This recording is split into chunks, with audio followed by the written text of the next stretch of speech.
Good evening and welcome to another edition of African Americans Ain't Africans, the Think Show that proves without a shadow of a doubt that the so-called African American didn't find his way to America in the trunk of a ship. I'm your host, the Indigenous One, and you know what it is. It's Friday night, and we here with the Accawmacke Princess, Lisa Cypress, and she's going to show you a way, or show you a way how to look at things when you come in from who you really are instead of what you think you are. So you know how I do it. Let's go. How you doing tonight, Lisa? Hey, how you doing? Can you hear me? I can hear you loud and clear. Thank you. Oh, great. Thank you for joining us tonight. Oh, thank you for having me. Thank you for having me. Once again, I really appreciate it. I just want to say hello to everybody in the chat, and I really appreciate you guys talking to you guys again. And let's see, let's bring in this sunset. Let's bring it in right. Oh, it's sunsetting is where I am anyway. It's probably already set where you are, but I don't know. But wherever you are, enjoy this evening. Let's talk it in. Um, it's Friday, and we know that people are talking about Prince Albert and the fact that he, with his 99-year-old self, is gone. And only thing I thought of was, damn, I'm sad for that nurse that was the one he died on, because you know they was trying to get that damn brother to make it to damn 100. She probably ain't got no job now, poor thing. How you gonna be a nurse and let Prince Albert die overnight? Dang. That's gonna be jacked up. And the day shift nurse is like, damn, I'm so glad he didn't die on me. Shit. You know, it's funny. It's funny how the media can make you look anyway. Uh-huh. And what I hear from Prince Albert from the people up in Canada is he was a monster. Mm. So a lot of times we can't take CNN's version of stuff because we have a say too. And a lot of times we don't pay attention to what we say or what we experience. We just we just go by what is it? It's how it's given to us, how it's advertised to us. That's how a lot of us live our lives. And Mm. we'll be quiet. But Right. all the news, everything the news put up out is horrid. Like you was talking about him. What about DMX? I thought his music was shit. What did he say that was cool? Well, What? I mean, you have to, it's the East Coast thing, you know what I'm saying? And like I said, I know I have people that are very moved and upset about it. My good friend is very much a, oh, what you gonna do? Oh, oh, she's really a fan of DMX. What you gonna do? What you do? I mean, a lot of people, they vibe with that. They was making money, or partying at the club. It was a good time in their lives. Money is a reflection of where you're at when it happened. You know what I'm saying? You was listening to that music, things was good. You was in love. You had a little money. Whatever was going on that was good. That's how you kind of reflect with the music. And a lot of people relate to him in that era of their life, and positively, so that's why they vibe with him, you know what I'm saying. um yeah, he was a, I don't know, people liked him even though he was, a very sick man with this horrible demons and terrorized and sick as hell. I don't know, me, I'm into the rap because I'm an East Coast girl, you know what I'm saying. I like my hip hop and my rap. That's just what I do. But and right or wrong, and destructive or not, and maybe lifeless music, possibly, yeah, and misdirected, absolutely. But it was the misdirected steps of my youth, and I admit it. I admit it. It's just part of it. You know what I'm saying? DMX, what? You know what I'm saying? You know what I'm saying? No. I You know know, what no, I I'm saying? get That's it. what it is. No, I know. Listen, I get it. I trust me, I get it. And it's funny when you talk to elders and they explain like music to them, because that's one of the things that we share in common. We all Right. like music. So when you talk to the elders, so if I talk to the 18 and 19-year-old about Gladys Knight and the Pips, they wouldn't know what I was talking about, or Right. they would think it's old. Right. And I understand that. I talked Right. to Uncle one time. He said he wasn't even into Aretha Franklin. I was like, Right. what? He said he was into Sarah Vaughan and stuff like that. That's right. There So you go. There you go. the Yes. sign of the time, like you're saying, Yes. that you know, The time that your era and what you like, that's gonna kind of be a reflection of what when you came up and what what was playing then. So I right? mean that's and your region also. Yeah, You're in yeah, the East Coast, you're gonna listen to East Coast. You're yeah. in the West Coast. You know what I mean? You ain't listening to Right, DMX. That was not right, part of your right, radio playlist right. either. You know what I'm saying? So that's just part of that. I'm in New Jersey and I'm listening to Philly and I'm listening to New York, so I'm influenced by that. You know what I'm saying? Yeah. So that's just part of it. Philly International was cool because it was international, which means it counted the West Coast too. I know y'all Right. was on the East Coast, but we got that on the West Coast too. Philly International. Okay. Okay. Philly, Cool. Philly Cool. International was off the hook. What? DMX was the tortured man, and I don't know what was going on with that, but there are people, tipping their hats and bowing their heads to DMX being dead. Even though he was trying to die all the time. You know what I Yeah. mean? He was And, literally trying to kill himself constantly. But and I wonder, where that has taken music today. Like you watching this dude, a devil screwing this dude on some tennis shoe stuff. What's up? I mean, is this where music has fallen? yeah, I mean, well, we know that we're in a place where uh, where are we now? First of all, let's look at that current events. Do you know where you're at right now? Let's first of all let's do a mic check, reality check right now to the chat and to the world. Do we know what's happening right now? Do you understand that these Luciferians are running this shit right now? They've been running it, but they done taken off their veils. They pretty much let you know that these Luciferians are loose in the house doing shit. Okay. So yeah, there's a lot of ratchet, crazy shit that's gonna be pushed in your face like it's acceptable. Okay. That's what's happening right now. We're dealing with these Luciferians. So I mean, do we know that? Are you really understanding it? Do you understand that we just got through they just tried to freaking demolish us off the face of the earth once again, and it was a fail. It was an epic fail. Okay. Do you understand that this pandemic they trying to kill you, and now they really wanted to get you to take this damn vaccine, and that is failing? Do you understand that this thing is a constant barrel of a cannon aimed at your damn ass? Do you understand that that's happening right now? That there's a cannon aimed at you and you don't know it?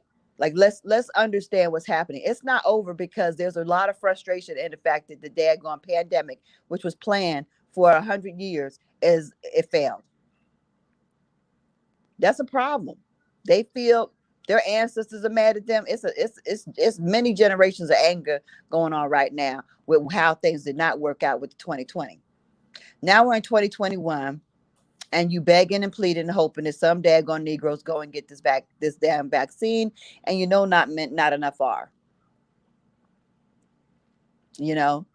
But you hope that a lot of us are stupid enough that you make it convenient enough, and you daggone make them feel like they're being smart when they do it, that enough will go out there and do it. But no, this is not going to happen. And then in addition to that, your greatest fears are happening. A lot of daggone Negroes are waking up and understand that this is their daggone country. And they're not there going thinking they're African, even despite all the propaganda that you push in their faces. They think that they're African, and they glamorize them coming from America, coming to America, and all this other shit, and roots and all this, and Harriet Tubman, all this stuff that they try to make you think that you're African. There still is a large and ever growing number of us that are finding that we are indigenous, and that is scaring the hell out of them. And Because when when you happens, huh when that happens, it's happening. It's happening. Now, yeah, these ADOS people, which I don't know if they're just all agents or they're just very slow in the mind. You know what I mean? yeah. I don't know if they're all agents or they're just very slow thinking. I don't know what it is. But I feel like a lot of these ADOS people are actually government agents, and because the ones that you see on Clubhouse and in the media, I feel like very certain that they're filled with people that are on the take on the payroll. How can you tell? How can one tell if one is that? I think it's the fact that they stick to the narrative. The way you adhere to a narrative without deviation, to me, speaks to the fact that you are an agent. The fact that if you call them an agent, they have no response to it. That's another problem. When you call someone an agent and they don't respond one way or another, then they're agents. If they don't get livid or jump to any kind of, nah, probably an agent. Yeah, because they usually do that too. If you call them an agent, you just get the silent, and I'm like, okay, that's an agent, right? That's for sure. They just didn't say nothing. They ain't say nothing. So, but yeah, there's a whole lot of them in the ADOS room. And so when you talk about this and you're like, okay, why are you a chattel slave? Like, okay, why do you even use that? To me, the terminology that is being used around your ancestors, even if your ancestors were enslaved or chattel slavery, because I just finished watching this show about the cotton field, that damn movie about these people that were enslaved back in all the way as recent as 1960. But I had people living on this plantation where my big mama came from right now. Like, I got some cousins, distant cousins, living on a plantation today. Okay. But not in the way that but not in the way of this movie where they were living in the dirt. Now this woman, now child, this woman lived in the dirt. She said she was eating worms and eating daggone birds with the feathers on them. She said she was there going to eat snakes and worms and everything she could grab. And they was laying in the dirt and they didn't have hay to lay on half the time. I'm telling you, that damn documentary is crazy. But anyway, with that being said, that we have people that was living in the dirt, rolling around, getting raped as 5-year-olds in a plantation in Mississippi in 1960, 70 or whatever. That shit is crazy. Okay. So the fact that you But do you think a lot of those images and those stories are just written to bring I the do. I actually don't know if I believe that shit, actually. right? Because you know why? Because yeah, they do like to keep us in a state of fear and oppression, and all this energy around, oh, you a chattel, I'm a descendant of chattel slave. It makes you feel like you ain't shit. It doesn't relate to the truth of the matter. And let me tell you guys the truth of the matter of being indigenous. I'm gonna say this, and I want you to really let this be known in your damn mind. I want you to get this and get it right. Okay, I'm gonna go ahead and put my care. I want y'all to understand that being indigenous is so different than being European, first and foremost, because you being indigenous, you're not a serf. You're not a peasant. We didn't have a society in which there were peasants that we kept our bloodline away from. So you being indigenous means more than likely you are of royal heritage, because that's the way we roll. We didn't separate ourselves. Our bloodlines were not like all royals must marry royals. We didn't do that. So the fact that we are all of royal birth makes us unique and different in itself, right? That's unique to being an indigenous person in the Americas, right? So, with you being of royal heritage and royal birth and of that, you have to understand the greatness that's in you. And this whole stuff that they talk about you being a chattel slave is just to make you feel like you're an animal. You want to be a cow? Are you a cow? We are not chattel. Nobody brought us in here as steer on a boat. Even when they enslaved us, it was a gradual political, social manipulation. It wasn't chattel slavery. It was, even if it was an act of war, prisoner of war, and it was also legislated with debt bondage. It was legislated with changing the law, so debt bondage. You became a forever slave because your mama was not a Christian or stuff like that. That kind of thing. That's how slavery happened. So all this stuff about, you being, roll around in the dirt and all that, I don't really know if I believe that or not. I don't know what that shit is about. I hope that fucking shit is fake because she was looking crazy talking about that stuff. What was it? Eating bird feathers? Word? No, look, I don't understand. Like, I don't believe how you gonna just grab a snake and eat it raw. You ain't even gonna try to have nothing to cook for. You can't steal a pot. You can't let nothing heat up on a rock. I don't understand.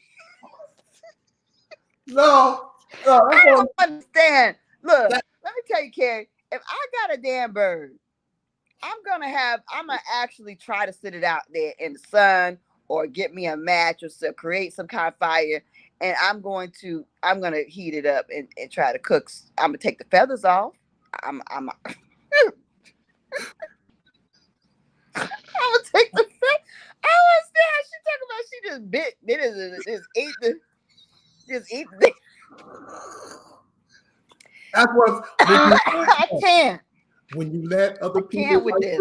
when To you me, let other to people me, write to your me, it story, almost is like some more Harriet Tubman shit. Where you got this damn, I'm leading the people to freedom, and meanwhile, you got half the people in your family is not even enslaved. Bitch, you just live in Maryland. Bitch, your own damn husband's damn free. What the fuck are you talking about? You got to run away to free. I don't understand that shit. It don't make no sense. Your husband free. He living right by you. He good. He good where he's at. Why you ain't good? do you think it's a good idea if these history stories we hear, everything we hear about history, do you think it's a good idea if we look at where things are now and we look at if they're thinking like this now, what were they thinking 200 years ago, and probably we'll get a gist of what is going on? Right, because you have to think logically about stuff. You have to like look at and analyze stuff. Some of this stuff, most of this stuff don't make no damn sense. It just doesn't make any sense. So I mean, we have to use our good brains when we look at some of this stuff and look and see the logic of it. Okay.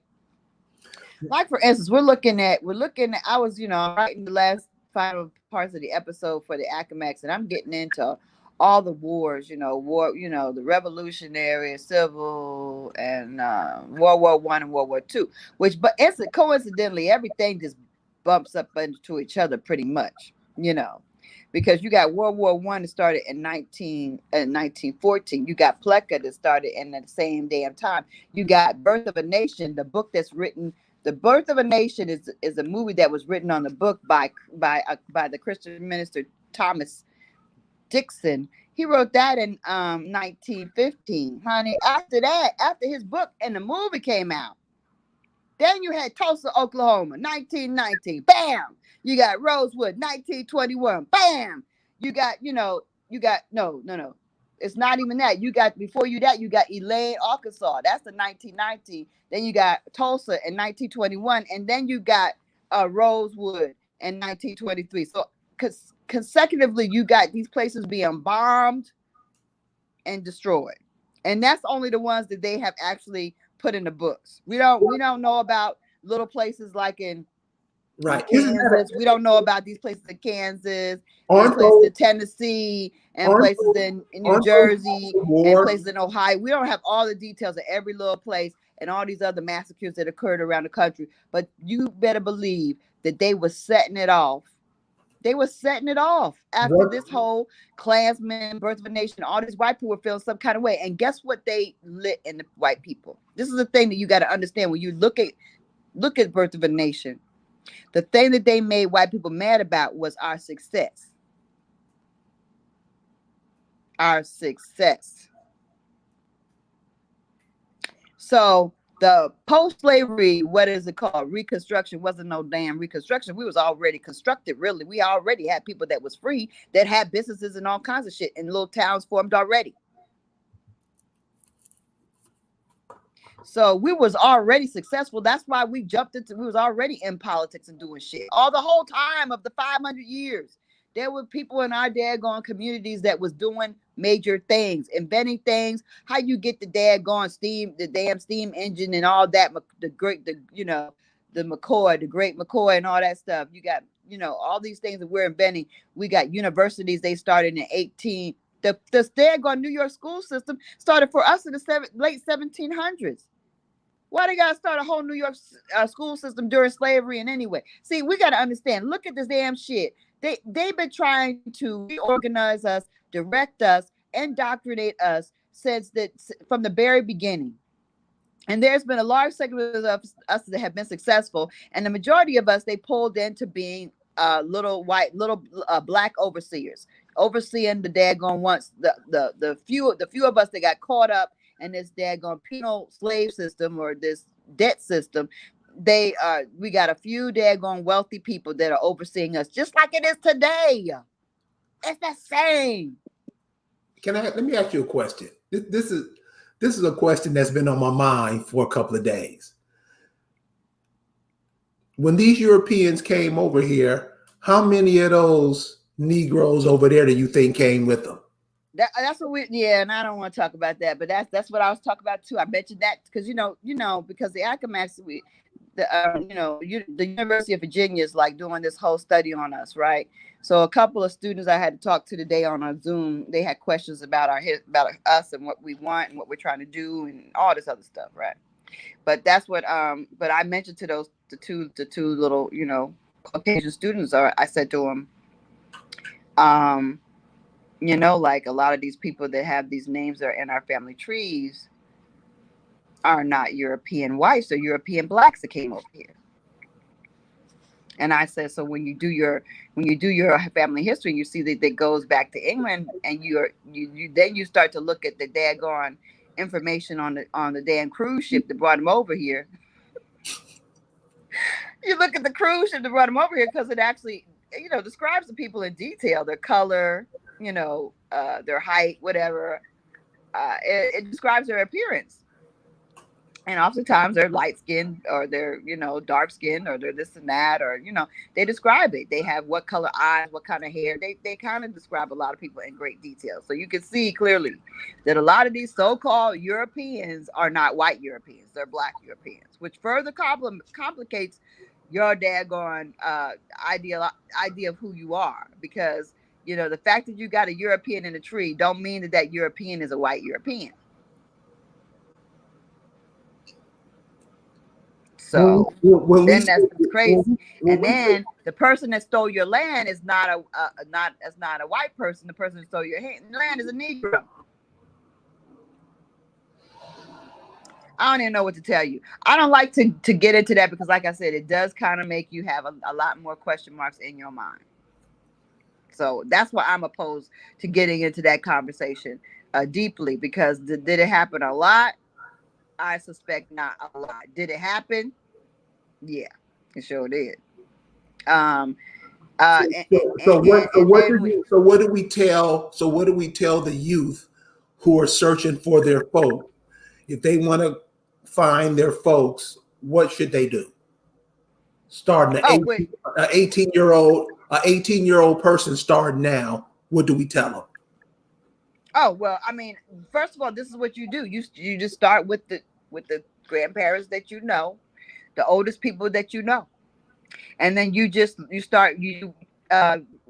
is looking backwards, but also with the people that you do know, you have to know their names, because in families we recycle names. So that's very key to knowing that you have the right family. If you got a couple of Sams in your family, I bet your Sams go all the way back to the 1600s. If you got a few Johns in your family, those names tend to repeat. If you got the name May in a lot of people, you're going to have a lot of Mays to look for. Those names are going to be clues, like I said, to see if you're in the right family. For instance, when I was looking just this week, just the other day, I was curious because I had told my older cousin that I did a live with on Facebook. I said, yeah, that land that's behind us, that's our land, that's Spady land. He says, no, that's white Spadies. I was like, nah, that's us. I'm like, nah, that's white. That's the white ones. And so I didn't have the proof at that time, but I just knew it's there. Well, everything belongs to us anyway, but that's near there. But the documentation I did not have. So I just decided to do a little light search in the Spadies.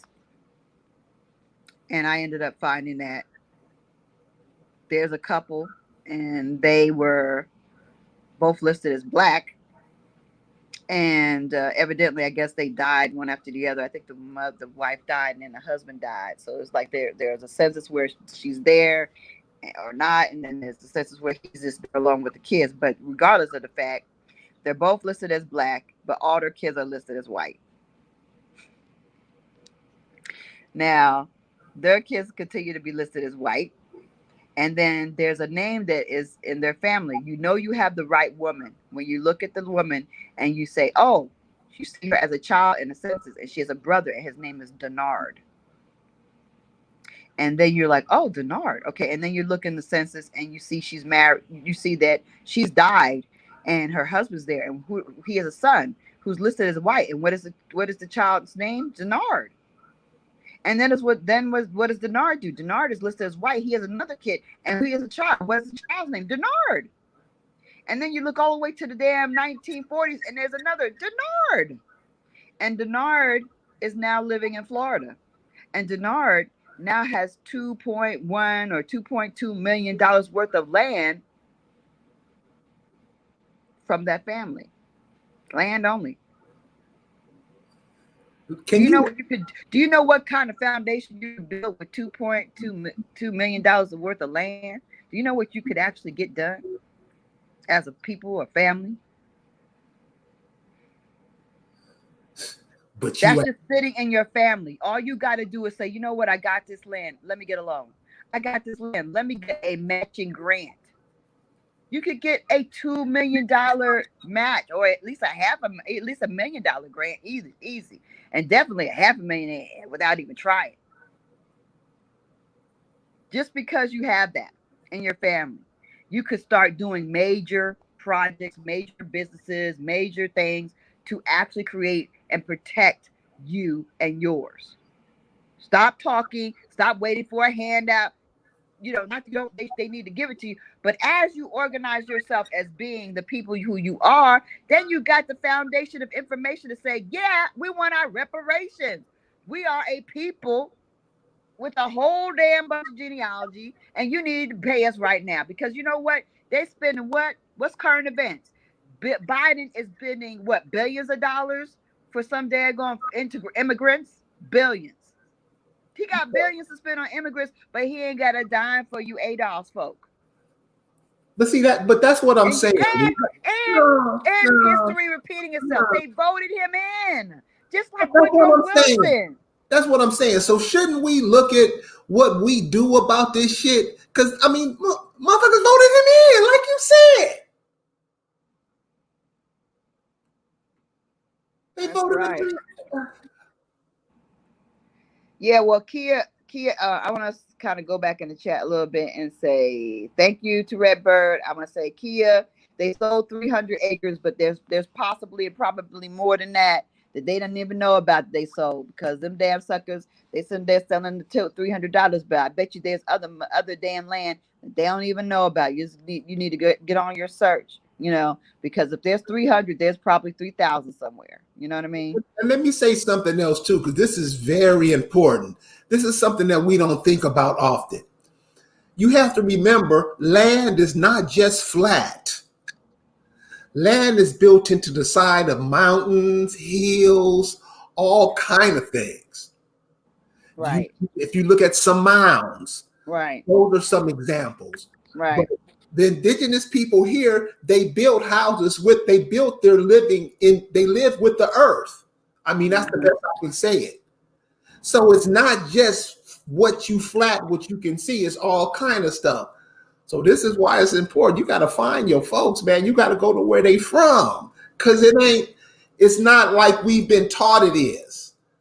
We're not, No. it's, go ahead, Lisa. You know what I'm saying. Yeah. No. No. Go ahead. Go ahead. You're right. No, we gotta figure out, where our homeland is. Like, okay, like I said, if you live in certain areas of the country, your genealogy is gonna stop earlier because the place wasn't even a place. They Right, didn't even record nothing because they weren't there to right. record nothing. So you're not gonna have records. You predate the records, people. Okay. So don't get discouraged because your record stopped early. That is a relative thing to where you're from. Okay. And at the point when your record stopped, and even before your record stopped, if your record stopped in a particular location, that location is your location. And that's when you need to start digging into the Indians that are there. Start researching the history of the Indians that were there. And these people are obsessed with us. They have all kinds of documentation about us. They've done all kinds of anthropology and stuff on us. You just got to go ahead and just ferret that out. Just dig it up. Just get it up. And talk to your ancestors. And you got to go to the grave sites. Find the grave sites. Find the old churches. Find the old funeral homes. Find your relatives. Talk to them because they got books. They got letters that are written. They got old, eulogy stuff. They have, old reunions that they used to have that you don't know about. You maybe not even been invited to. Do you understand that some of y'all got families that are having reunions you probably ain't even invited to? They don't know about you. Okay. So as you look out there and you start to discover that your kid is the same kid as somebody else's kid, and you're going to find people that actually got a lot of documentation on you because they've been getting it together. They've been having reunions. You just don't know about it. So with that, you got a whole bunch of resources that you haven't even availed yourself to. You see what I'm saying? But you got to get connected. You got to get plugged in on who you are. You got to get to work on that. And as you get to work on that, then you realize that, once you do the work of like, I'm piecing together all this information's out there. I can easily see, oh my God, that's my grandparents. They used to be farmers. They used to be planters. They were not chattel slaves. They weren't chattel slaves. Ugh. Even if they're associated with a reservation or plantation, that don't mean that they friggin' are chattel slaves. I got my big mama grew up on a plantation. There's no record of them being chattel. I don't know what the chattel is about. I've seen the houses. Right, right. And now wasn't nothing shadow about that. No, we you're not living on the waterfront, and come on Yeah. now. Let's just like let's be real. So I feel like this is what we need to do. You need to figure out who you are and connect with, and you possibly will connect with, who knows, you might be connected with an Accawmacke, because I was in the clubhouse. And a brother was like, "Yo, I have my mom's people are from this county or whatever. I guess she's from Accawmacke, but our main counties: Northampton, Southampton, and Accawmacke County, right? Parts of both." And so he was like, my mom has people from there, and I was like, okay. He gave me a couple of names, and he had a name that I wasn't familiar with. I had not run into it in my genealogy at all, or in my research at Accawmacke, with other families. But I'll be doggone if we ain't got the same relative. We both are not. I'll be doggone if we both are not descended from Edmund Bagwell and connected to Air Hall Plantation in that manner. So I'm like, you never know. You never know. You might find your people. Now this gentleman is gonna have to be a leader for the Accawmacke. You see what I'm saying? Because I need a brother in here. So you know what I mean. So that's what's up. You just never know where you really actually are meant to be. Where you belong. Like the things you can find when you actually look into it, like, we got people we need to put to work, and there's a lot of y'all. Come on, do you understand? Like, because we're plugged in, but we're not really networked and plugged in, right? We actually, who was I talking to? I think it was this brother. Like, he was telling me, he does uh some things with websites and servers and stuff. Well, that's what we need. We need to have a server, a network where we actually are all indigenously plugged in together, because really, like, that's when we can really start making moves, because there are people. How many people have you ran into that say, "Oh, I'm organizing a group of Indians here in Georgia. I'm organizing a group here in Alabama. I'm organizing another group in Georgia." There's all these groups. I mean, I didn't know about them. I'm living in Georgia. I don't know about these damn groups. It's about 4 or 5 groups of people organizing people. But why are you not letting more people know? Why are we not aware of what's going on with each other? We got people that's got resources, farms and vegetables they're letting go to waste because they ain't got nobody plugged into what they're doing. They got land that nobody's farming, nobody's helping them with. We got to connect the people with the people. And if you don't go through the steps, if you're sitting there listening to indigenous people and you're not going the steps to find out that you're actually plugged into these people that are in Alabama who have this farm, who they need people to go out here and kind of work.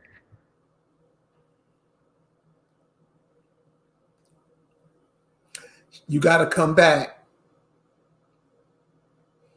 I don't know. There's some kind of Don't disconnection. think you should be getting this stuff and just keeping this stuff for your own little damn family and just like it's just for you. And I found it. I did the work, damn it. I did the work. Yeah, it's about me. No, because that's not the energy that we have to have. That's not how we need to proceed, and that's not how this works. Because our ancestors are trying to get us all free, and so we have to work in an energy that everything is for everybody. You know what I mean? We're not trying to hold nothing back. We're trying to share information, share resources, and build together. So, your land is my land, where our land is together. We all get to build together. Yes, we'll have our own things. That's going to come. I'm not saying everybody's going to be like, I ain't even got a house. No. Yeah, you're going to have your own. But in the beginning, we have to be like, okay, we're working on this project together. We're working on that project. Now we're going to work on so-and-so's house. Now we're going to get that one's house. We're going to fix that one's house next. That's the way we'll do it. We'll help each other step by step, one by one. We'll get it done, like that. And it will happen expeditiously. Because, What is the best way to get land in you? What do you mean? I I'm mean, trying to figure that question. Okay, I think you're asking about how to get land or how to. Well, let no, me tell you, the best. I mean, the thing about it is, you need to first of all just like if you already know your genealogy, you got to double down on your genealogy. That's how you figure it out. You got to double down on your genealogy and look at those names. And then you're going to look and see, okay, where did he live? Because most times if you're in Ancestry or wherever these sites are, they're going to show you a county. They might even show you a street on a lot of these records. They'll show you the street that they lived on. And then if you can't, like, some things are not going to be Googleable. Some things you might have to go to the town. You might need to go to the county. You might need to go to the courthouse. You might need to go to the library. You might need to go there to actually get the actual information about the area. But some places have actual records for taxes online. They have information about, just different land information, locations, all that stuff. A lot of it is online. Okay.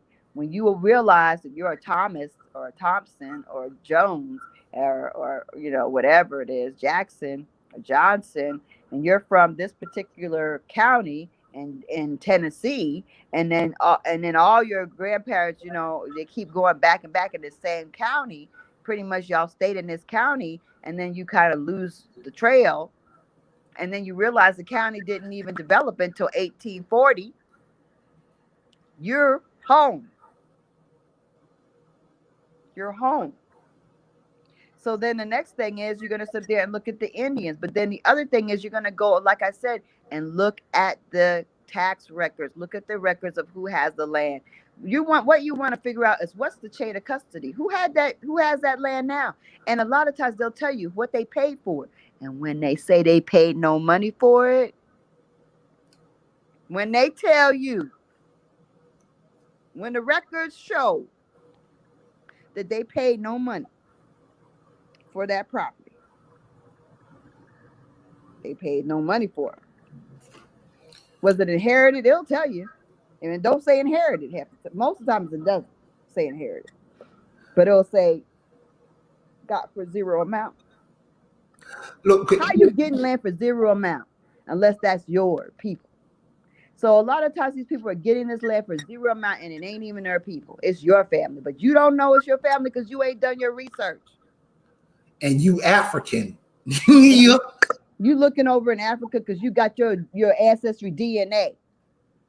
And that on ancestry, they still push you to get your ancestry DNA. You still looking at your DNA and they match you to a billion damn Americans and not one damn Nigerian, but you still think you from damn Africa. You stupid as hell.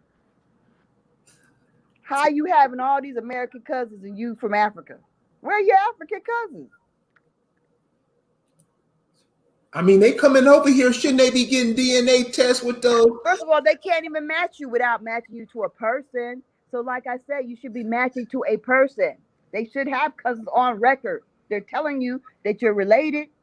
Where's the record of the people they tested to tell you that you're related to them? Jerome. Stop it. So, yeah, we need to, we need to get with those records. When you see that these things were got for nothing, that's your trick. And then you understand that, oh, your people had stuff. They were and military records. There's also unclaimed military stuff, military pensions, all kinds of stuff. Records of freedmen bank accounts that you need to look at. Because if and when you do wanna do get your daggone claim on for your daggone reparations. In my mind, reparations are a way of my land. And my reparations in the way of you just clear out my way while I take all this government money. That's also a reparation in my mind. I don't know. I don't know if that makes sense. But Excellent sense. I'm just saying, I don't know. But Yeah, I feel you like know. I feel like there's things that I access that what we waiting for. What we waiting for. What we waiting for. And once you get a network of ganking up on it, like they've been ganking up on this money for forever, then you're getting the win. Well, how did we get into this? We were talking earlier about prohibition. How did can you so this is a kind of recent history. I don't like to get into this ancient history and stuff we be getting into, but this is history that our grandmothers and people could when they were living, you could kind of see how it is. And earlier you were talking about prohibition. Press family, I'll take the land. You gonna take the land? Well, there's a lot of press family land. Go ahead. I'm sorry. Okay, we could talk about press family land. What's happening with it? Well, somebody just said from Facebook. You just said press family. I'll take the land, and the press family. There's a lot of land. Let me tell you, I, you know, some of us got smarter a long time ago. Some of us didn't. Some of us got smart and realized they could claim land. Back in the '70s and the '80s, they realized that they could organize themselves and make a claim and get land way back then or even before then. Some people or realized it in the 1940s. Follow the money trail, follow the land trail. People have done it. Do you want to take money from do you want to? I mean, this is the thing. All of this land is ours. So a family member got 600 acres for free. That's cool.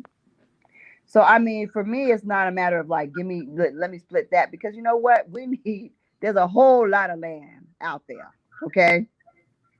Uh, I got my eye on us getting way more than that. Okay. So I'm not gonna begrudge and the Accawmackes don't care about no press family having 600 acres that they already have. That's cool. If you got 600 acres, more power to you, press family, because we're gonna get way more than that, and it's all good. You know what I'm saying? God bless them. They smart. They figured it out. They didn't tell nobody. That's fucked up. That's fucked up. But people have been getting smart for a very long time. Even in your families, you just don't know it. And they might not know you. Or they may know of you, but they don't know you. You know what I'm saying? So just let your fingers do the walk and do the research. Do the research. I'm in New York. They're about to give 15K. They 15K exactly. That's $1 billion plan. They giving 15K to illegal immigrants. You see that? You see that? You see that? Oh, that. It's Yeah, so much. That's crazy. I mean, That's I'm crazy. listen. And they always do that. They always give them Oh, all kinds of. That is a tradition. There's a pattern of that since the daggone 1600s. Any daggone dirty criminal could come in here and they're gonna give them a leg up over us because that's how much they trying to kill and destroy and take our land and step on us. That's what they do. But you know what? This is the other thing that I need y'all to do. Stop being silent. Get angry and talk about this shit, not to each other, but to them. Send emails to Biden. Send emails to Biden. Every indigenous person should be saying, hell no, you best not give 15 million to no daggone immigrants when you have not given any justice to the indigenous people that are right here, right now. We know who we are. Stop the shit. That's what we need to be sending to him right now. I'm gonna get off here and I'm gonna be sending him some emails. Best believe it. This is we need to stop talking to each other. Speak to these people that we put in office. They should have done mad protests. Well, oh, I didn't even talk about it. I'll talk to Carrie about it, but I didn't talk to the chatter to the people about it. So I'm working on the last episode of the Accawmacke. Did I talk about that? I did mention the Woodrow Wilson and how Woodrow Wilson. Did I do that, Carrie? no. Oh, it was off. It was offline. Well, anyway, um, before we got online, I was telling Carrie that I was in a foul mood because I'm looking into the history. I'm looking into. I'm writing the last episode of the Accawmacke animation, right? And so I'm going through every war, Civil War, World War I, World War II, and all that little period, and pretty much in the 1900s is where I'm at now. And I'm getting very depressed because I'm like, what the hell? Because I was looking at prohibition. I was like, how did prohibition? Why did that happen? That was stupid. That was a stupid 14 years of stupidness. Why did they even do that prohibition stuff? So then I'm reading about it, and evidently, there were people like, the Tempest or whatever, people that would say, oh, alcohol's bad. It makes you mad. It breaks up families, and it makes people drunk and be abusive and stuff. And yeah, all that's true. But everybody was drinking, right? Everybody was drinking. So I mean, they didn't want to stop drinking. The rich people, they had warehouses full of liquor, so they were like, okay, they make it illegal. That's fine. I got mine. The poor people, the ones that made it, they was good because they make it, but they had to hide because you go to jail. So it was a highway to jail. It was a highway to jail. A whole lot of indigenous people, a whole lot of people, right? That you don't want. That's what prohibition was. It was a means to clean house and to put some people in jail. Really, that's all it was. Because it wasn't like they were like, oh, this is so bad. They didn't care about it being bad. They cared about it being an instrument of terror and destruction, right? So I'm looking at who was the president who ushered it in. Well, that happened to be Woodrow Wilson. I'm looking at, and guess what? He was our first friggin' Democrat. So Woodrow Wilson lullabied the Negro into voting for him by saying, "Oh, Negro, I'm gonna be your bestest friend. I'm gonna take such good care of you, Negro. Like I'm gonna give you your rights, and I'm not only that. I'm gonna make your life better. I'm gonna improve your life, Negro. You are gonna live like you've never lived when I am your president." And we jumped from the Republican Party right into his lap. And do you know what the Woodrow Wilson did? Y'all, there was no segregation before Woodrow Wilson. This Democrat created segregation. He was getting okay. Now let's understand what we talk about as far as time frames, right? Because Woodrow will understand that in 1914 was 1914 and 1918 was World War I. We was fighting in that. We was fighting. Come back looking good, all that stuff. Then you come back in the middle of it happening. This guy pulls out this book called The Klansman. Probably soldiers are looking at the book. People in there going their houses, they reading the book The Klansman. This white supremacist named Thomas Dixon, which is also in the last name of one of my people on the Eastern Shore. This guy was on the Eastern Shore writing this book, The Klansman, in Cape Charles, Virginia. That became the motion picture Birth of a Nation. Birth of a Nation feud, massacres all over this continent. Because understand, Birth of a Nation came out in 1915. It's not like today where a movie comes out in the same year. That movie was playing for freaking a decade or more because it takes a while to get the damn, the actual film from place to place to place. And it's not the mechanism was even good to have movie theaters, show your film. So it took a while for people to see that shit. But best believe, let's think of you say Elaine, Arkansas happened in 1919. You got Rosewood that happened in 1921, and you got Tulsa, no, you got Tulsa, Oklahoma happened in 1921, and you got Rosewood happened in 1923. That happened in succession. And then think about all the little places that actually were massacred in between that we don't even know about. So all this stuff, all this racism was being fueled by a Democratic president. A Democratic president who promises to help the black man, and we still voting for Democrats. And know what he did? He listened to the daggone people that was in the train. The what do they call those people? I forget the name. The pole. No, there's a name for them. Anyway, but these guys that worked the trains, they were mad because the white people that worked in the trains worked right next to the blacks, and they shared the same bathrooms, everything. It was no segregation. And they was pissed because after Birth of the Nation, they're like, because Birth of the Nation showed us winning and being arrogant with it, right? Raping women, putting our feet up on the desk, eating chicken and then Congress. We were in Congress. We were running things. Lisa, you're covering your mic. Oh, sorry. Sorry. We were in Congress. We were running things. So that's the thing they were angry about.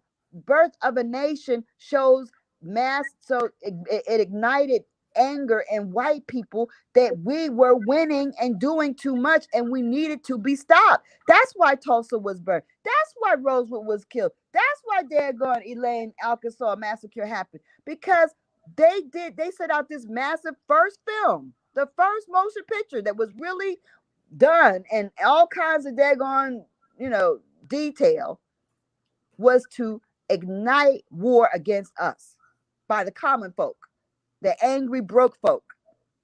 Okay. Woodrow Wilson was in the middle of all that. And then what did he do with the angry they're called poll men or poll car, I forget what they're called. But anyway, what did he do with the angry daggone railroad people? He established segregation, separate things for the whites and the blacks. And then the daggone post office. We was working for the post office, y'all. We had good jobs in the post office.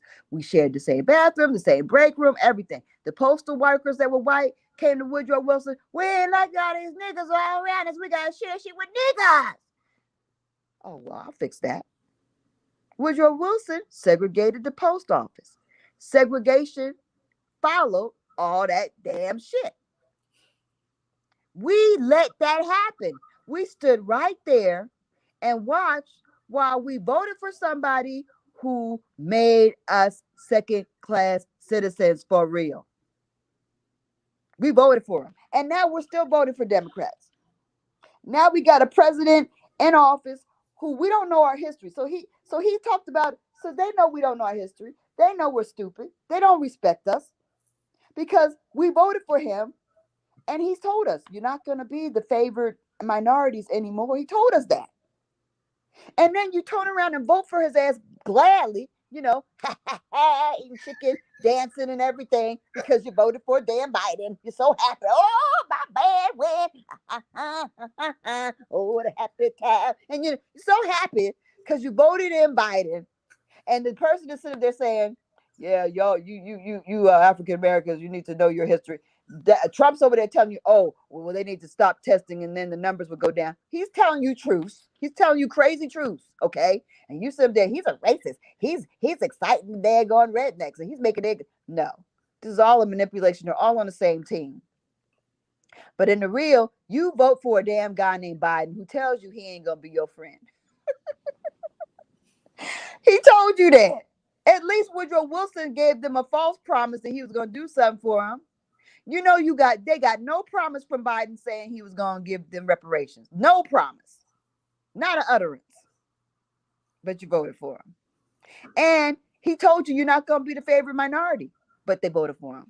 And now, not only is he not making you the favorite minority, he's giving them a foundation of wealth that you never got and you never gonna get because you stupid. When we were talking about Woodrow Wilson earlier, one of the words you used in describing him was horrid. Right. Right.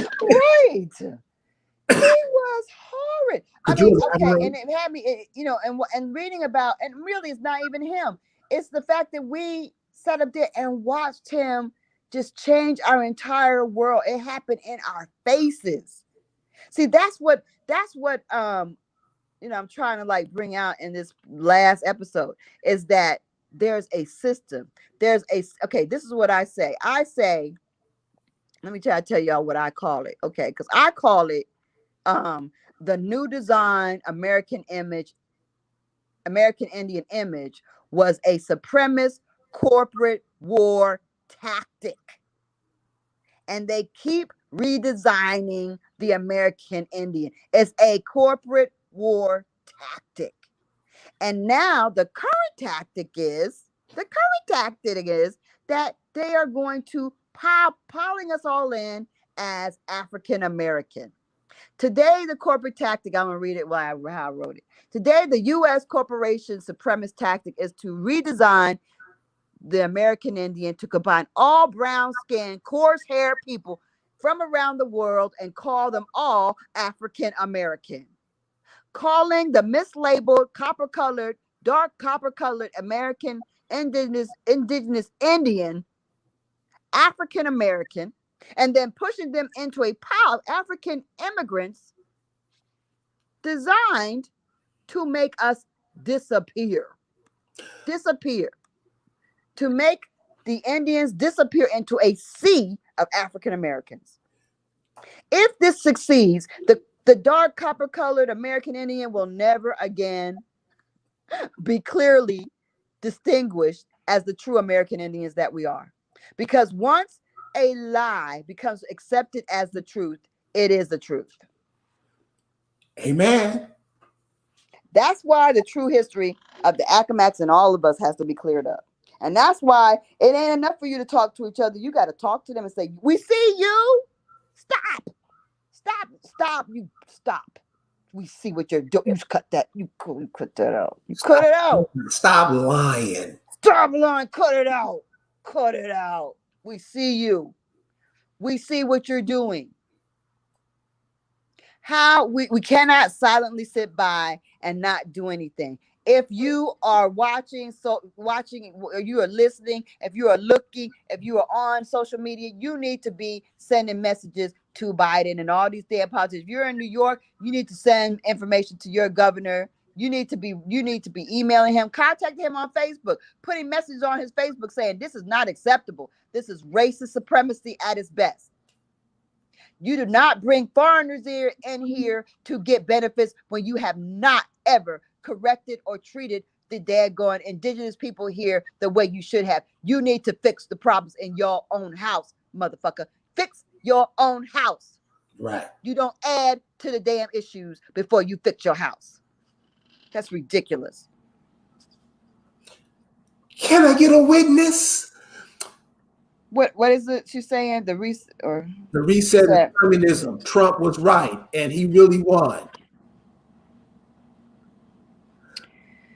So, well, and many places without strength in numbers, because the next thing is you are targeted. Real talk.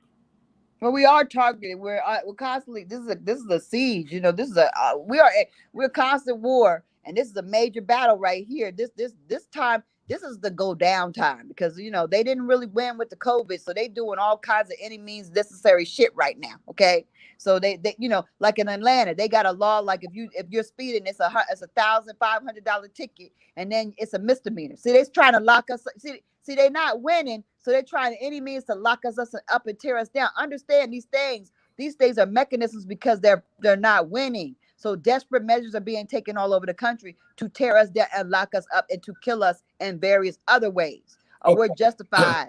We're justified because speeding now. let Speeding me. now is a misdemeanor, so we can treat you like a criminal. You see what I'm saying? So Speeding what? now is a misdemeanor, so we can treat you like a criminal. Do you see what they're doing in our faces? No, no, no, no, no, no, no. These are people making laws up that they themselves don't follow. But that's true all the time. Every law, remember prohibition. Okay, That so, they never follow so, their laws. That's not the point of it. The laws ain't for them. They're not for them. so From the time of the 1600s, the laws have been to get us hung up. It's never been for them. right. So what do you say we do to flip it to our side? The first thing you need to do is to let them know. Don't stop talking to each other. Talk to them. Use your energy like you're doing you know how you send this message on this chat? Send a message to dad going Biden and your Congress people and Right, your dad going senators and your, it's not that you believe in politics, but baby, you gotta let them know. You gotta let them know. You right, can't let them think they winning, that right, they going unchecked. right, Because if you let them think they go unchecked, then they continue to mobilize in that manner. But when they know they being watched, they ain't like being watched. I'll tell you that the truth. They right, like to go undercover. Them sheets that the Klan use, that's for real. They wear sheets because they don't want to be known. They right, don't want you to know they don't want you to know who they are and how they move it. But when we tell them we see you, we see you. right. When we actually tell them that we see them, that's how you can put the brakes on shit. But just talking to ourselves is not gonna accomplish that. So I say stop chatting and send a message immediately to your people. Go look on the daggone website for if you don't know who your senators and your congressmen and your people are, go ahead and find out. And don't just do it for your state, do it for your mama's state, your cousin's state, where you want to move to, where you've lived at before. Do it everywhere, because what needs to happen is we need to mobilize in our damn energy and communication and direct it at the people that it counts, the people that are doing stuff to kill us right now. We got to stop talking to each other and talk to them. Hell no, you better not give no more gift cards, money, free trips, $15,000. You know why? You know why it's $15,000? Because we didn't say nothing when we saw them coming on the Greyhounds and getting bags of clothes and gift cards. We didn't say nothing to that. So now they went ahead with the $15,000 plan. What is If we had what is if the we had stomped our $50,000 feet plan? and shook our fists when they did the daggone Greyhounds coming in over the border and the bags of clothes and the damn gift cards, then they would probably said, oh, well, let's maybe put off that other plan. They don't want to be seen. They don't want us to see their hand. So what are you thinking, being a woman who's on the, people connected to the land tip, what do you think is being done to move those people in Central America up here? Well, I think it's being done. What do you mean? I mean, because Why is it? why are all these people coming up? Everything they do is not because they want, not because they want them here. It's because they want us to be diminished. If they can't kill us, they're gonna flood us out. You see what I'm saying? Yes. That's all it is. If you can't, because they tried to get rid of it, it failed. They don't want these extra people in here. They really don't. Just like they don't want these Africans here. Africans think that the white folks like them. They don't like them. Indians, these East Indians, these daggone Asians, these Pakis, they think that the white folks like them. They don't like them. Mm-mm. They like us. They actually like us better. But we have the land, you see. And we are a threat to their existence, because once we get ourselves together, if we were ever to get ourselves together, if so ever we were to get ourselves together, we could change their entire life and kick them out of here. But we don't understand that, and we let all these social political overseers get in our way, and we don't communicate directly to them the way we should. We don't get together. We don't organize our thoughts and our communication. We have to get on one accord of like, stop it. First of all, stop the shit. First of all, we know what you're doing. We know that you don't want all these daggone Central American people here. You just want us to be upset and disappear. If you cannot kill us, you're going to wash us out with additional people, so that we won't be the major minority. Do you think that when you say drown us out, do you think this whole LGBT thing is a weapon used against us from making that Everything, I mean, I don't want to be paranoid, but what you got to understand that everything is about killing the Indian. Everything is about destroying the Indian. So making us gay and not having children, and making us want to be a woman when we're a man, and making us confused sexually, and giving drugs, and and putting pharmacies in every place in our community, and then putting daggone opiates that are crazy powerful, and doctors being coerced to daggone write prescriptions in our communities. That was a plan. Everything's a plan. It's to annihilate us. And every time one doesn't work, they come out with another one. So you got people screaming their ADOS, and you don't give it to them, and then you put in their face that you're going to give it to some strangers that come over the border. Not only that, you got to tell them, you got to tell everybody, you got to tell us that, okay, Asians are the good minorities. We like them better. That's all to terrorize you, is to make you crazy, because you're being stupid, because you don't know your power, because you don't know when you tell them, fuck what you say.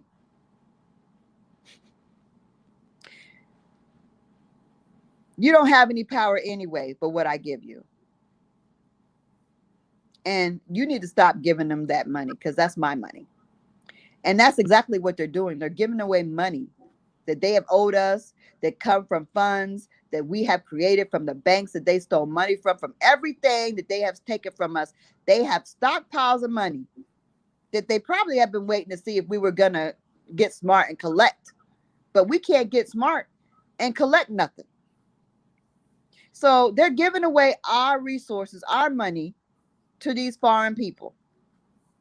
And we ain't got another thing to say about it. Because why? We're sitting up there trying to figure out, well, I don't know. I don't want to say nothing. I don't know if I'm Cherokee, Choctaw. I don't know what I am. I'm going to try to figure that out. And I ain't got time to really look for it now, because I do got to go shopping for that new pair of shoes. And I got to, I don't know. So-and-so got his there going soccer practice. And I don't know what I'm doing.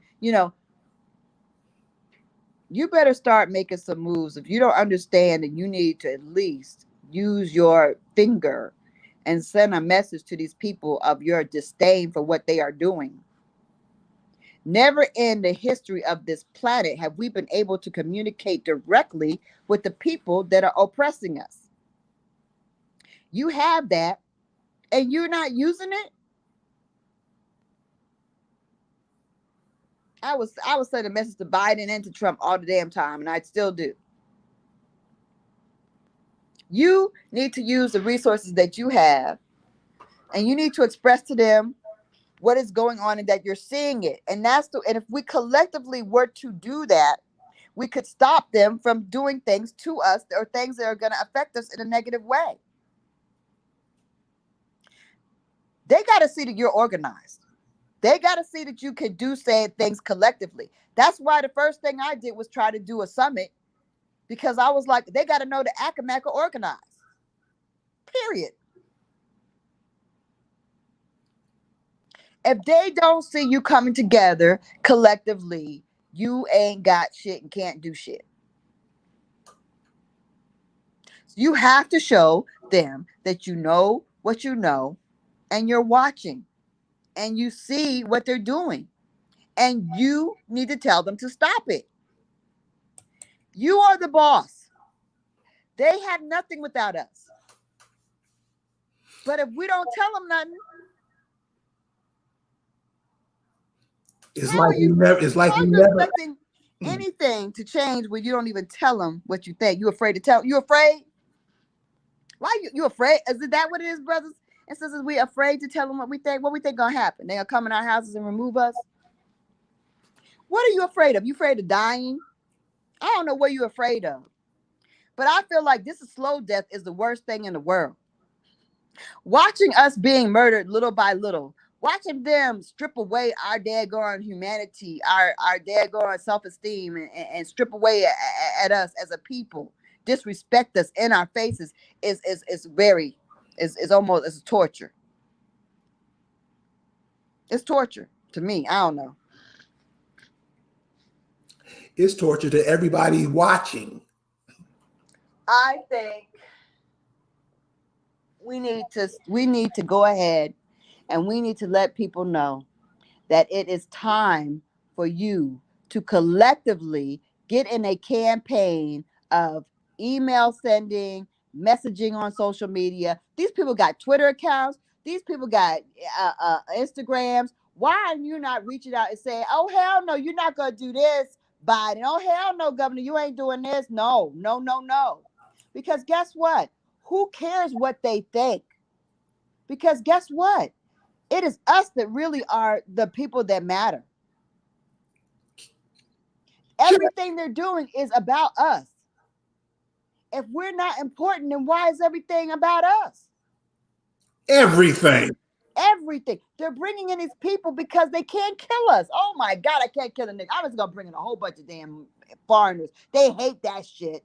And we're gonna take everything that we were supposed to give to them that belongs to them and give it to these other darkies.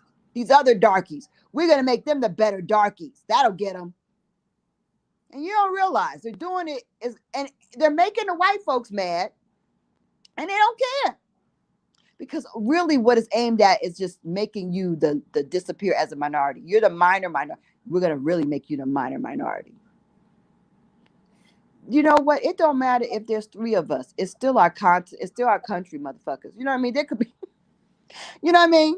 It don't matter if there's three of us standing. The fact remains is that it's our country. And that's the thing that they don't understand or know or don't really understand. And once we did them verbally let them know that it don't matter, first of all, we see what you're doing. We know that you're trying to flood us and wash us out. You're washing us out into a sea of minorities. You're washing us out into a sea of African Americans. That is the way they're trying to make us disappear. Do you understand that this is what is happening? It is a war tactic. You're at war. You're letting them do their war tactic and you're not even countering it in any way. How come? How come? They don't like African immigrants. They don't like Spanish immigrants. They don't want to take care of these people. They're gonna just take their babies away from them, molest them, and have a good time. They don't even want them that much. They ain't even that into that. But what they really want is to hurt us. They want to hurt us because we are still here. We didn't die like we were supposed to. We were instructed to die of COVID. It did not happen. We were instructed to take the vaccine. It did not happen. So now, what do they have left? We were supposed to fight with the Chinese, and then we could kill you, and they could kill us, and they had carte blanche to kill us if we got aggressive with them. We didn't do that.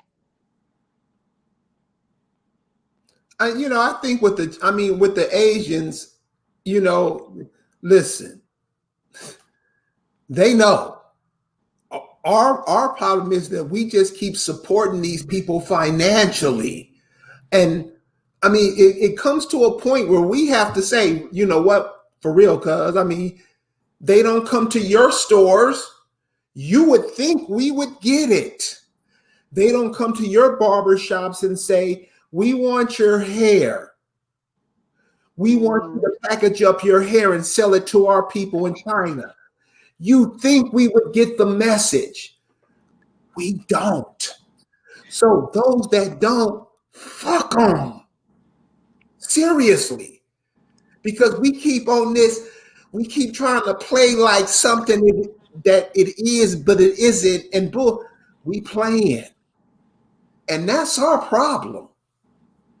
I think a lot of energy is wasted where we just fuck off our energy to other people. And we're proud about it. We're happy about it. That's a problem. Well, how are we fucking off our energy? You say it again. I was reading stuff. So I'm saying, listen. It comes to a point where you're in a place, and wherever we are in all these cities, and where we are in Midwest, in the South, on the East Coast, up in Seattle. We see all these immigrants coming in. Now, there'll be a percentage, a high percentage, of pretend like they don't see it. It's okay. Let everybody in. And people come from other places and they bring their mothers and their fathers, which means they're going to bury them on top of your people's, your mamas and daddy's graves, and you cool with it. I'm just saying, I think we looking at this shit in the wrong way. We looking at this in the wrong way. Because you're right. You absolutely right. These people coming over here, they leaving their home. When you hear about Indian history, it goes back a long way. Why are those people leaving their homes to come over and build up on top of you? You have to ask yourself that question. Why are these people coming over here to get your shit? All that other bullshit you want to talk about, we love, I wish, all that. Yeah. You gotta ask yourself that question. Why are these people packing up, coming here to pack on and your black ass don't even think you African. You don't even think this is yours. First of all, everybody comes here because they're predatory, and they're parasitic, right? These are parasitic entities, right? So they're trying to get up. They're trying to survive. That's what they're doing. They're trying to survive. They try to make it at any means. They don't give a damn. They don't give a damn about us or anything. There are a few of them that do care about us. I will say that, but it's very rare because I was, showing this footage of what is it? Somewhere in Kansas, this daggone hospital they were trying to save an African dude named Wale Asume or something like that. He was in the 70s. He was fighting for this hospital to still exist, and he gave his all to try to be an activist to try to keep this hospital around. He's an older guy now, and the hospital was not demolished, but it was removed from the community and made into a vacant building, and now it's a long term. It's like I guess, an apartment building for the senior Negro people. So that's kind of cool. But anyway, I saw seeing him fight for us. That was inspiring. But there's not a lot of Africans that actually have fought for us, and I saw him fighting, and that was cool. So he fought for us. We fight for them all the damn time because we think we're them, whatever. But at the same time, we want to fight for all these other people. They come here and they're predatory. Now, as far as the daggone the Chinese, it ain't just about the Democrats. First of all, there is no Democrats and there's no Republicans. They're all on the same team. There is no difference. The second thing is the daggone Chinese were promised things because of the COVID, because they were the fall guy to say, oh, it came from Wu Chang or what Wu Chan, and it came from our area, blah, blah. We falling out in the streets. They were like, look, since you're going to you might get some blowback because people are going to say, you gave us this disease. You probably going to get some racial terrorism. We got you. We're going to pay you back for, any kind of racial aggression. And we got benefits we're going to give you. And we got money we're going to give you. You're going to get you checks for that. That was already worked into the pandemic.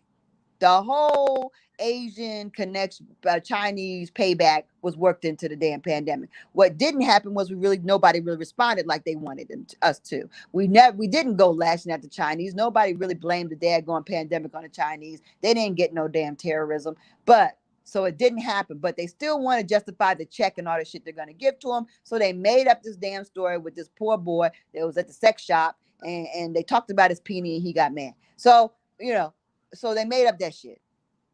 I don't know how real anything around that shit is. Anyway, I don't understand it. It doesn't make any sense because it's definitely not a racial thing. It's a sexual thing. It's a mad peenie issue. Issue is what we got going on. Anyway, so the mad peenie issue, and the boy does what he did, or if it did happen, whatever happened. And so they're making it into racial. Why? Because that was part of the plan to make it into a racial thing. Why? Because they already had negotiated what they were going to do for the Chinese. It was already planned. All this stuff is already planned. Y'all, it's not that they're, pandering because it was already planned because all this pandemic was planned. Who was gonna be the fall guy was planned. Trump being the bad guy, the daggone Chinese being a bad guy for it starting there. That was all planned and compensated for ahead of time. So all these strategic plans. So now they fail. So really, we're supposed to die. We didn't die. The backup thing is weather. And they tried that in Texas. Oh, they did the weather thing. They made this fake snow. It was the weirdest damn snow you ever want to see. Weirdest ass snow that they made. It was the craziest thing. You know it's fake. It was so fake as hell. They made this snow. It was crazy. Anyway, so they made snow, but then they claimed it was a power outage. How you having power outage from 2 inches of snow? What power goes out from 2 inches of snow that ain't even cold? Because anybody knows live where it snows, it don't get colder when it snows. It actually warms up a little bit from the previous temperature when it snows. So what in the world? How do you have all kinds of outages because of a little bit of snow? No, that's not it.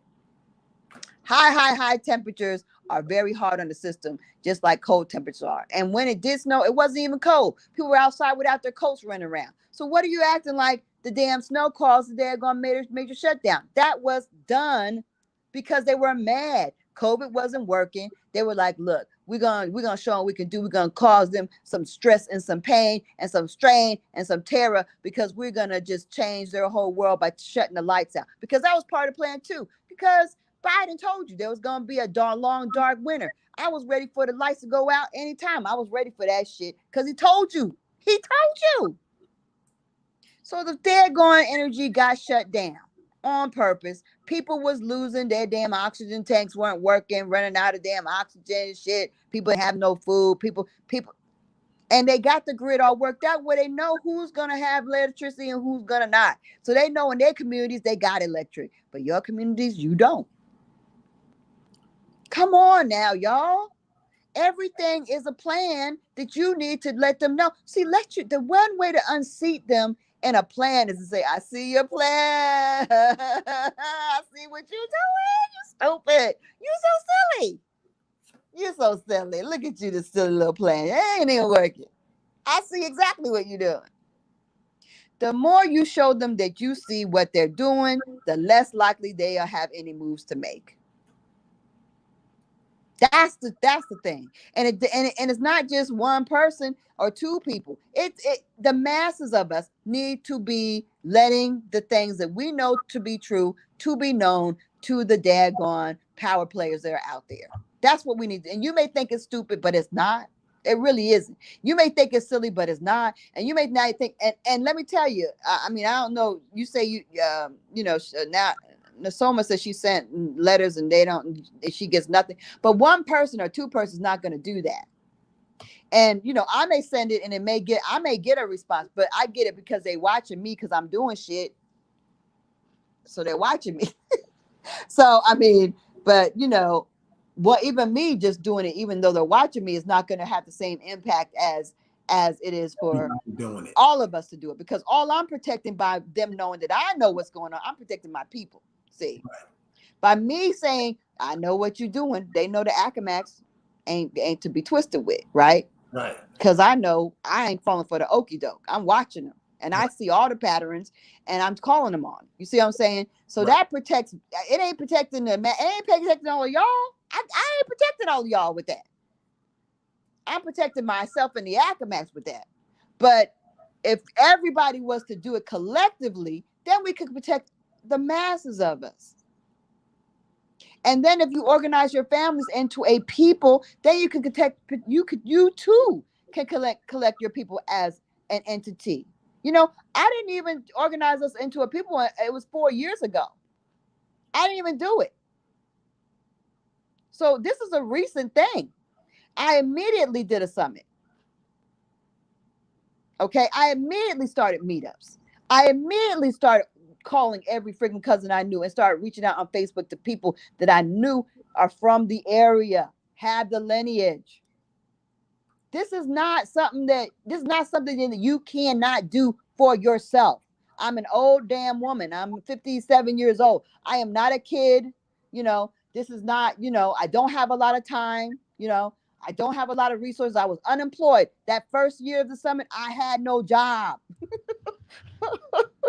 and no savings going into it. But you And did, I was like, you did I pretty was well. begging and borrowing. Okay, we was trying to collect gas money. It was not a joke. Like, I mean, this is something that is absolutely doable. You just need to have heart. Do you have heart? Do you have heart? Can you do something? Do you have heart? Do you believe in you? Yes. Absolutely. You can do this. You can do this.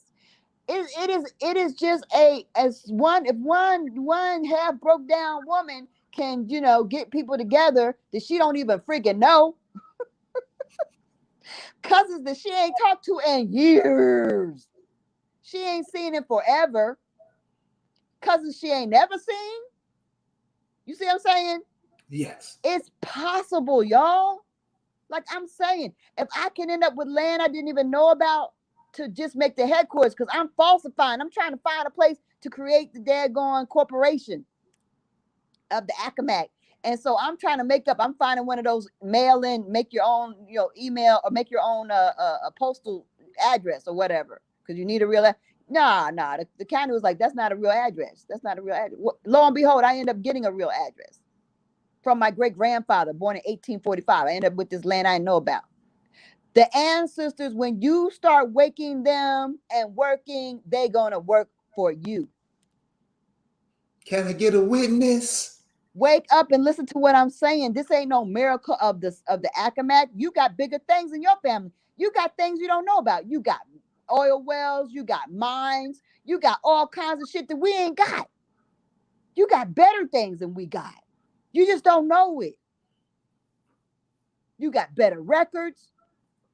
You don't know it.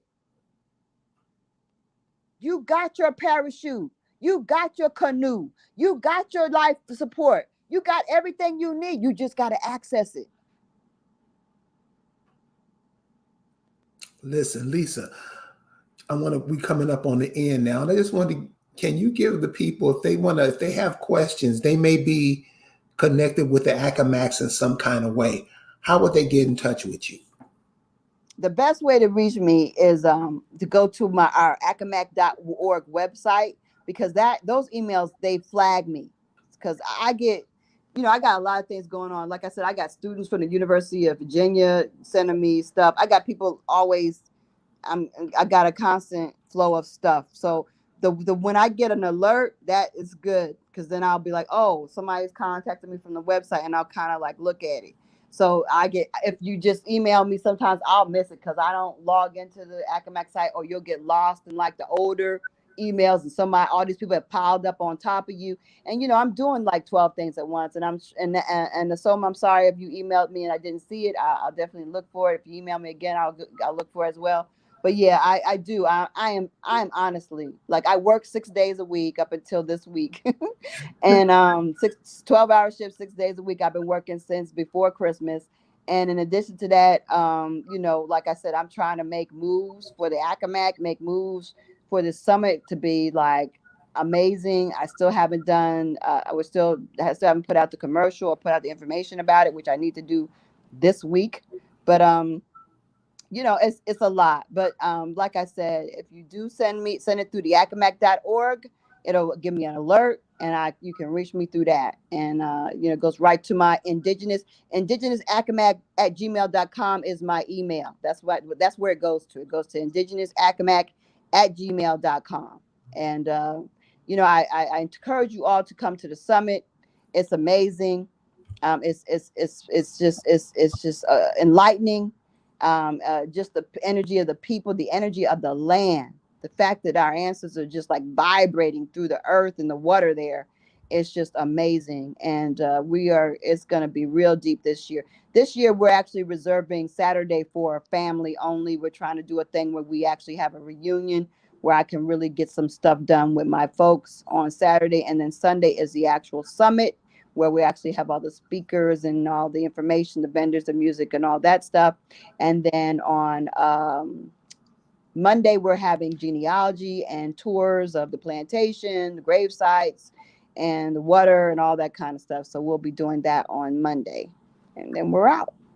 Monday, we understand that that is the former Columbus Day, now Indigenous Day, and we always have this summit on Indigenous Weekend. That's what we do.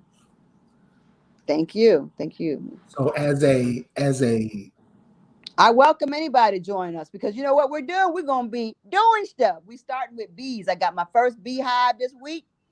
So we have this land that we have not done anything with forever. It's just land in the middle of whatever. And my daddy didn't clear the vegetation and he didn't want to do it because it's family land and all this other stuff. Well, then I came up with the idea, well, I could put beehives in it. That's perfect. So we're gonna put, echinacea in there. We're gonna, and you can infuse it with whatever the plants that are around the beehives. That will, your honey will be infused with that. So if you put hemp, and we're registering to grow, be registered hemp growers. We're trying to do everything. We are trying to put it together, and I am trying. And really, let me tell you something. When I say we, it's me, because you don't get no help when you're putting something like this together. I'm gonna let you know, you guys, ahead of time. It'll just be you. It's just gonna be you. You may have one cheerleader in the family. You might have two if you're lucky. But really, all the work is gonna be you until you start making funds happen, and until they start seeing something being actually, built so or do you developed. so do you think now is the time, for that to really jump off? I Because think I think it's now is the time for everything to jump off. We ain't got no time. Do you understand? We're in the middle of a war.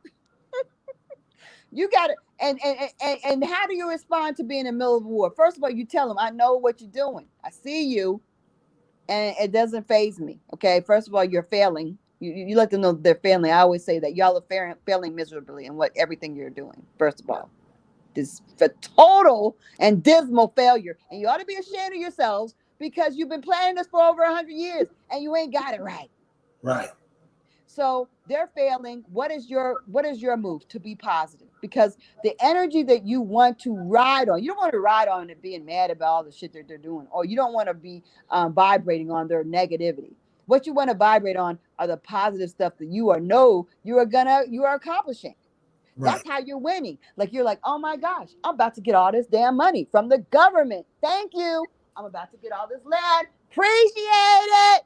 right, That's what you want to vibrate on. You want to focus on all the great manifestation of all the great stuff you are going to get for you and yours. You want to manifest all the great businesses that you are going to start for your families and your communities. You're going to, all the prosperity that's going to jump off from you guys organizing and getting things together and working collectively and making things, manufacturing things ourselves again, using the gifts we have. There's nothing we can't do. How happy should we be right now in the middle of this war? That's how we do this. That's how we do this. Manifest this for your family, that there are options for our kids, that we got to think outside the box. We got to start doing these things. Can you build it? Like you say, like you always say, why can't we build solar power? Why can't we build our own houses? Why can't we? Why can't we? We did it. We can do anything. All we got to do is, and then, and you guys start buying books because the internet's going to go. Buy books. So, like, if you want to know how to build something or make something or be a beekeeper or, raise chickens or raise turkeys, start buying books. Herbology, buy your books because you won't always be able to Google that. That's going to go. Desperate people take desperate measures. So, certain things are going to happen as they see that it ain't going their way. So don't count on things being together. Get your purifiers, work out how to make your own, how to purify your water off grid, work out, how to make a filtration system. Understand there are things right here available to you. We have seaweed. We have things that are natural filters. We have coal. You can make coal by burning wood, and you can the same coal they use in fish tanks. You just burn wood to a crisp. That's filtration stuff. That'll filter your stuff. Just kind of get familiar with some survivalist stuff. Just make yourself safe. Have things in place and things in your mind that you're able to do certain things and not panic. If things happen, you know how to make your own sanitary napkins. You could put a sponge in the middle of some damn material, just use some material and sew it together. Make your make your life so you're not dependent on this system. Start making your own hair care products. Start being able to do a lot more for yourselves, because these things become businesses. Damn, she made some fly hair care stuff. Then oh, look at them pads she made. I'm selling the pads, and then we buying and bartering with each other. Well, she got the pads, but I got half a dozen eggs from her for a couple of my pads I made. Come on now, let's get this. Let's get this. This is a good time. This is a great time. All these foreigners, they gonna get rid of them so fast their heads gonna spin, because they're just instruments. They're just being used. They're being used. Nobody wants them here, but they are being used to manipulate us. And as they see we are unfazed and unbothered, then they're going to get rid of them, because they're not only necessary for bothering and manipulating us. Show is wasting a whole bunch of money on them. It's nothing. That just shows that's just to show you that, look, we got it. We just ain't got it for you, nigga. Lisa, thank you. You right. You know what I mean? That's what that is. Right. And what really kills me is that there are people that are still riding on their team, supporting their agenda. All these stars, all these celebrities, all these people on the radio, all these people that come on the TV and on YouTube, they are supporting this agenda, riding with it, acting like it's real, acting like they really are going to do something for you, pretending to daggone hurt us into the abyss. They're hurting us off a cliff, these daggone Negroes. They're not Negroes. They're daggone black white supremacists. These black white supremacists are hurting us off into the abyss. To the abyss. So, Lisa, I want to thank you for sharing with us tonight. You never run out of time. Just let me know. All right. Well, thank you, everyone. I appreciate everybody in the chat. Thank you. Hit me up. I look forward to meeting you guys in person. Make sure if you come to the summit that you get my attention. And I'm excited. I'm excited because I think this is a time for us to, in the middle of war is the best time to win. Okay? It's the best time. And in the middle of a battle is the best time to ignore your enemy. You want to piss an enemy off? Let them be throwing shit at you and you ignoring them. Was that a feather? I feel a tickle. What was that? Oh, that was your ammo you were throwing? Oh, I didn't know. I didn't know. I didn't feel nothing. It ain't happened. So, all right. I know you've all picked up some words and what you picked up something with what she say, because that's what we do here at African Americans Ain't Africans. We ain't here to give you the bullshit propaganda. So, like the sister said, find your folks. Yes. Go see them. I welcome you all to come out to the Eastern Shore and come and help me, because I'm going to be doing stuff. I have to get my babies and folks ain't woke out there, and they're under horrible conditions. It's not a joke out there. There's people without just basic things like water. Okay, we worried about give a coin to Africa. How about give a coin to our people in our little communities around this nation? We got people suffering, right in our families, and we gotta be out there trying to make it better for them, because that's me. Because if they falling, I'm falling. If I'm falling, you falling. One can't be falling and we still standing. It ain't gonna happen. You ain't gonna stand for long that way. Lisa, thank you. All righty. I want to say thank you to the rest of the chat for joining us tonight, and we'll see you in a couple of days. Peace.